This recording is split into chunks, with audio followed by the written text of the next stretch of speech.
মাননীয় স্পিকার, মাননীয় প্রধানমন্ত্রীর সাথে যখন আমার দেখা হয়, উনি আমাকে বলেছিলেন, হেসে হেসে বলেছিলেন, তুমি তো ফেসবুকে মধ্য দিয়ে তুমি এমপি হয়ে গিয়েছো।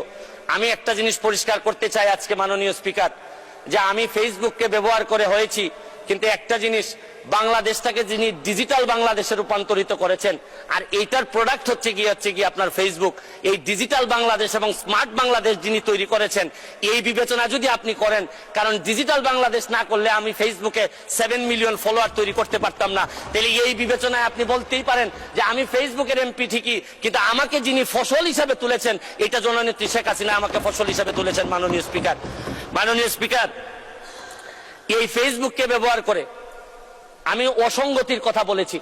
এই ফেসবুককে ব্যবহার করে আমি ফুটবলে নিয়ে মানুষকে মাঠে নিয়ে গেছি এবং আমি মাদক মুক্ত সমাজ ব্যবস্থার কথা বলেছি।